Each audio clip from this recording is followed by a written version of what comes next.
அனைத்து இந்திய அண்ணா திராவிட முன்னேற்ற கழகம் 1998ஆம் ஆண்டு புரட்சி தலைவி அம்மா அவர்கள்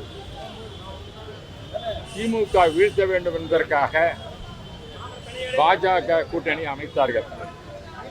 அப்பொழுது என்னைத்தான் புரட்சி தலைவர் அழைத்து, நான் இந்த முடிவை எடுத்திருக்கிறேன், நீ நேரடியாக சென்று வாஜ்பாய் அவர்களையும் அத்வானி அவர்களையும் சந்தித்து என் சார்பாக பாஜக கொண்ட கூட்டணியானது அமையும் நாடாளுமன்றத்தில் என்று சொன்னார்கள். காரணம், அம்மா சொன்னது, தீய சக்தியான திராவிட முன்னேற்ற கழகத்தை தோற்கடிக்க வேண்டும் என்றால் இன்றைய சூழ்நிலையில் பாஜக கூட்டணியானது தேவை என்பதை சொன்னார்கள். நான் தான் டெல்லிக்கு முதல் சென்றேன். டெல்லிக்கு சென்ற பொழுது வாஜ்பாய் அவர்களும் அத்வானி அவர்களும் புவனேஸ்வரில் ஒரு கான்ஃபரன்ஸ் நடந்துட்டு அங்கிருந்தாங்க. நேரடியாக புவனேஸ்வருக்கு சென்றேன்.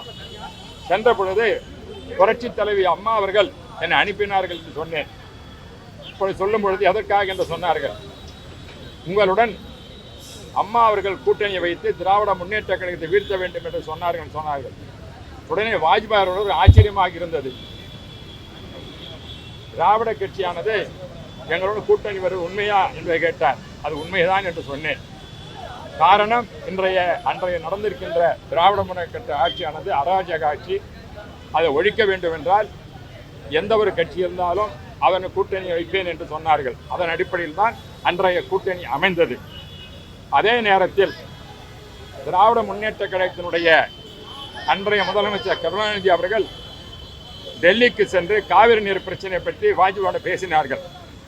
அம்மா அவர்களே அழைக்கவில்லை. இதை அம்மா அவர்கள் சொன்னார்கள், நாம் கூட்டணியில் இருக்கின்றோம், தமிழ்நாட்டு உரிமையை கருணாநிதி விட்டு கொடுத்து விட்டார் வாஜ்பாயிடம், ஆகவே நீங்களாம் ராஜினாமா செய்ய வேண்டும் என்று சொன்னார்கள். அப்பொழுது நான் மத்திய அமைச்சர்களே, பாஜக கூட்டணி அமைச்சர்களே, சட்ட அமைச்சராகவும் போக்குவரத்து அமைச்சராகவும் இருந்தேன். கேபினெட் வந்தால் 5வது ரேங்க் எனக்கு.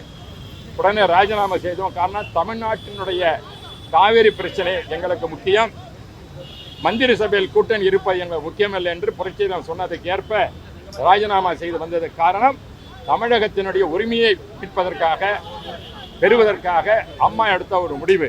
கூட்டணி வைத்தார்கள், அதே நேரம் கூட்டணி வெளியே வந்தார்கள்.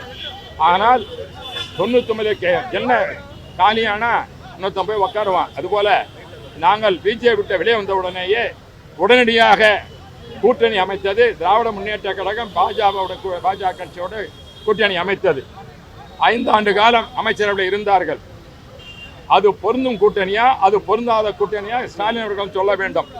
அவர் தந்தை ஏற்படுத்திய அந்த கூட்டணியிலே முரசொலி மாறன் அவருடைய மாமா அவர்கள் அமைச்சராக 5 ஆண்டு காலம் இருந்தார். அதற்கு பிறகு அவர்களை எல்லாம் கவிழ்த்து விட்டு பிறகு 2004 சோனியா காந்தி காங்கிரசுடன் சேர்ந்து கூட்டணி அமைத்தார். ஆகவே சந்தர்ப்பவாத கூட்டணி அமைப்பது திராவிட முன்னேற்ற கழகத்தின் கொள்கையாகும். அனைத்து இந்திய அண்ணா திராவிட முன்னேற்ற கொள்கைக்காக, தமிழ்நாட்டு நலனுக்காக அமைக்கின்ற ஒரு கூட்டணி. அந்த கூட்டணியை அம்மா அவர்கள் அமைத்தார்கள். அமைத்த பிறகு அது வேண்டாம் என்று வெளியே வந்தார்கள். அதே போலதான் இப்பொழுது எடப்பாடி பழனிசாமி அவர்கள் ஒரு சரியான முடிவு எடுத்திருக்கிறார்கள். காரணம், இந்த சூழ்நிலையில் தமிழ்நாட்டுடைய அவலநிலை தெரியும், குடும்ப அரசியல் தெரியும், ஊழல் உங்களுக்கு தெரியும். அமித்ஷா அவர்களை பேட்டி கொடுக்கும் பொழுது 30,000 கோடி ஊழல் அமலாக்கத்துறை நடந்திருக்குன்னு சொல்லியிருக்கின்றார்கள். நான் எப்பொழுதுமே நான் கரூரை பல முறை நாடாளுமன்ற உறுப்பினர் அந்த பகுதியில். செந்தில் பாலாஜி உண்மையை பேசுபவர். எதில் பேசுவார்னா, ஊழல் செய்தது சரியாக சொல்பவர் செந்தில் பாலாஜி. அவர்தான் அமைச்சராக இருக்கும் பொழுது, போக்குவரத்து அமைச்சராக இருக்கும் பொழுது, நாங்கள்லாம் போஸ்டிங் போகிறதுக்கு பணம் வாங்கணும்னு சொல்லி ஹைகோர்ட்டில் அஃபிடவிட் கொடுத்து பணத்தை திருப்பி கொடுத்தவர். அவரே ஒரு முறை சொன்னார், அமலாக்கத்து 1000 கோடி என்றால் அது 40,000 கோடி என்று கூட சொல்லுவார்கள் என்று செந்தில் பாலாஜி சொன்னார். அதை தான் அமித்ஷா அவர்கள் அது குறிப்பிட்டிருக்கிறார். ஆகவே இந்த ஊழலை பற்றி அமித்ஷா சொல்லும் போது திமுக ஏன் இதுவரையில் வாய் திறக்காமல் இருக்கிறார்கள்? அவர்களுக்கு இன்றைய தமிழக முதல்வர் மாநில சுயேட்சை பேசுகின்றார், தமிழர் உரிமைகளை பேசுகின்றார். அப்படிப்பட்டவர் தைரியம் இருந்தால் 39,000 கோடி ஊழல் என்று பேசினாரே, பல ஊழல் எடுத்துக்கொண்டு அமித்ஷா அவர் மீது வழக்கு தொடர தயாரா? சாதாரண பேசினால் அதிமுக வழக்கு தொடுக்கின்ற ஸ்டாலின் அவர்கள் இந்த வழக்கு தொட தயாராக இருக்கிறாரா? இப்பொழுது அமைந்திருக்கின்ற இந்த கூட்டணியானது எடப்பாடி சாமி அவர்கள் சரியான கூட்டணி அமைத்திருக்கிறார்கள். நீங்கள் முஸ்லீம் வாக்கு போகணும்னு சொன்னீங்க, அதுக்கு பதில் சொல்றேன். கூட்டணி என்பது உங்களுக்கு தெரியும். இந்த வக்ஃபோர்டு பில் வரத்துக்கு முன்னவே எடப்பாடி பழனிசாமி அவர்கள் அமித்ஷா அவர்கள் சந்தித்தார்கள்.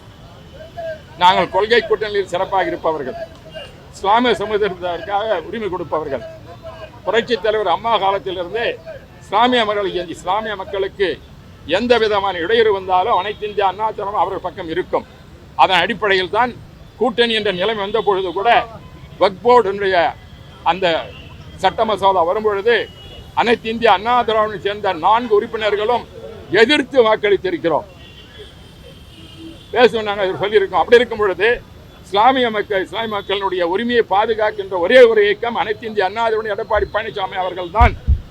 ஆகவேதான் எங்களுக்கு எக்காரணத்தை கொண்டும் இஸ்லாமிய சமுதாய சேர்ந்தவர்கள் ஒரு நல்ல வாக்களிப்பார்கள். அவர்கள் சுமூகமான உறவு இருக்கிறது. இந்த தவறான செய்தியை இப்பொழுது ஊடகங்களிலே இப்பொழுது இந்த கூட்டணியினாக காரணமாக ஏதோ அனைத்து இந்திய அண்ணா திராவிட வாக்கு வைந்து குறைந்து விடும் என்று சொல்வதெல்லாம் ஒரு விவாதத்துக்காக இருக்குமே ஒழிய மக்கள் நன்றாக உணர்ந்திருக்கிறார்கள். இஸ்லாமிய மக்களுக்கு என்றென்றும் உதவியாக சொல்ல பார்க்கணும். ஆட்சிக்கு போகிறதுக்கு திட்டத்தை கொடுத்த அம்மா அவர்கள் கொடுத்தார்கள். அதே மாதிரி அரிசி அந்த நோன்பு உண்மைக்கும் அதற்காக கொடுத்தார்கள். பல்வேறு சலுகைகளை கொடுத்தது அனைத்து இந்திய அண்ணா திராவிட முன்னேற்ற கழகம். திமுக கல்வி குடிச்சிட்டு வருவாங்களே தவிர ஆனால் சொந்த செலவிலே நோன்பு நடத்துவது அனைத்து இந்திய அண்ணா திராவிட முன்னேற்ற கழகம். ஆகவே இஸ்லாமிய மக்களுக்கு தெரியும், இஸ்லாமிய மக்களுக்கு ஆபத்து இருந்தால் இந்த கூட்டணியில் இருந்து நாங்கள் சரியான முறையில் அதற்காக உரிமையை கொடுப்போம், விட்டுக் கொடுக்க மாட்டோம் என்பது தெரியும். அதனால்தான் வக்ஃப் போர்டில் வரும்பொழுது எதிர் வாக்களித்திருக்கின்றோம். ஆகவே இந்த கூட்டணிக்காகவோ அதற்காக பயந்து கொண்டு எடப்பாடி பழனிசாமிகள் பின்வாங்கவில்லை. அவர் மிகவும் வலிமை மிக்கவர், மக்களால் தேர்ந்தெடுக்கப்பட்டு சிறந்த 4 ஆண்டு சிறப்பாக ஆட்சி செய்தவர், தமிழக மக்கள் நன்மை பெற்றவர், ஒரு ஏழை விவசாயி. அவருக்கு இந்த நாட்டு மக்களுடைய உணர்வுகள் தெரியும். அதன் அடிப்படையில் தான் அவர் இந்த கூட்டணி அமைத்திருக்கின்றார். அது மட்டுமல்ல, திடீரென்று கூட்டணி அமைக்கவில்லை. சென்ற பொதுக்குழு செயற்குழுவிலே அவருக்கு முழு அதிகாரம் தரப்பட்டது. திராவிட முன்னேற்ற கழகத்தை வீழ்த்துவதற்கு எந்த இருந்தாலும் மற்ற சேர்க்க வேண்டும், கூட்டணி சேர்க்க வேண்டும் என்று தெளிவாக அந்த செயற்குழு பொதுக்குழு உரிமை தரப்பட்டது. அதன் அடிப்படையில் தான் ஜனநாயக முறை அடிப்படையில் தான் எடப்பாடி பழனிசாமி அவர்கள் இப்பொழுது பாஜக கட்சியினுடைய கூட்டணி அமைச்சிருக்கின்றார். மற்ற கட்சிகளும் வர இருக்கின்றன. இதுதான் உண்மை.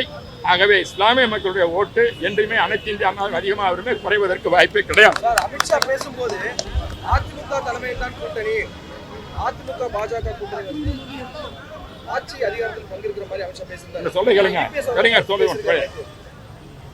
எங்களுடைய கட்சியினுடைய கழக பொதுச் செயலாளர் புரட்சி தமிழர் எடப்பாடி பழனிசாமி சரியான முறையில் சொல்லியிருக்கின்றார்.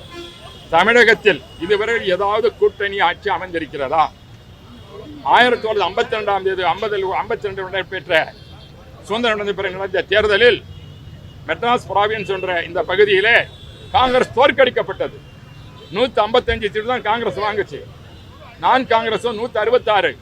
இப்போ பிரகாசம் என்பவர் முதலமைச்சருக்காக போட்டியிட முயற்சி செய்தார். நேரு அவர்கள் தடுத்தார். காமராஜர் அவர்கள் எம்எல்ஏக்கு நிக்கல், எம்பிக்கு நின்று லோக்சபாவுக்கு போயிட்டாரு. யார் அமைப்பது? ராஜாஜி அவர்கள் தான் காங்கிரஸ் ஆட்சியை மைனாரிட்டி அமைச்சு அமைத்தார். அந்த நேரத்தில் அப்பொழுதும் கூட்டணி ஏற்படவில்லை. அப்பொழுது ராமசாமி படையாட்சியினுடைய கட்சி, என்ஜி ரங்கா கட்சி, அவர்கள்லாம் காங்கிரஸில் சேர்த்து உறுப்பினர் ஆக்கித்தான் அவர்களுடைய அங்க கூட்டணி ஆட்சி இருந்தது இல்லை. அதே போல காமராஜர் 2 முறை ஆட்சி அமைத்தார். 57, 62 கூட்டணி ஆட்சி கிடையாது. அதே போல பேரன் அண்ணா அவர்கள் 67 ஆட்சி அமைத்தார். கூட்டணி என்பது கிடையாது. புரட்சி தலைவர் அவர்கள் 72 அதுக்கு பிறகு ஆட்சி அமைத்தார்கள். அந்த கட்சியை விட்டு பிரிந்த பிறகு 77 வெற்றி பிறகு ஆட்சி அமைத்தார். அப்பொழுதும் கூட்டணி ஆட்சி கிடையாது. சொல்ல போனால் 2006 ஒரு நிலைமை ஏற்பட்டது. திமுக 93 சீட்டு தான், அவருக்கு மெஜாரிட்டி கிடைக்கல. பிரணாப் முகர்ஜி இங்க வந்தார். காங்கிரஸ் கூட்டணியில் சேர்த்த வேண்டும் என்று அப்ப கோரிக்கை வைத்தார். அப்படி என்ன சொன்னார் கருணாநிதி அவர்கள்? கூட்டணி வைத்தால் நான் முதலமைச்சர் பதவி வைக்க மாட்டேன், இதை சொல்லுங்கள் சோனியா காந்தியிடம். 2004 செய்தது உதயம் மறந்துவிட வேண்டாம் சொன்ன பிறகு சோனியா காந்தி கூட்டணி வேண்டாம், அவரே ஆள வேண்டும் என்று சொன்னார்கள். அதே நிலைதான் இன்றும் வருகின்ற 2026 எடப்பாடி பழனிசாமி தனியாகத்தான் ஆட்சி அமைப்பை பார்த்தவரை கூட்டணி என்பதற்கு இடமே கிடையாது. தமிழகத்தில் இதுவரை கூட்டணி ஆட்சி வந்ததும் கிடையாது, இனிமேல் வரப்போவதும் கிடையாது. இதுதான் தெளிவாக எங்களுடைய கழகத்தினுடைய பொதுச் செயலாளர் தெளிவாக சொல்லியிருக்கின்றார். ஆகவே கூட்டணி ஆட்சி என்பது தமிழகத்திலே திராவிட கட்சிகளே இருந்தது கிடையாது, இருக்க போவதும் கிடையாது. காங்கிரசும் கூட்டணி ஆட்சி அமைத்தது இங்கு கிடையாது.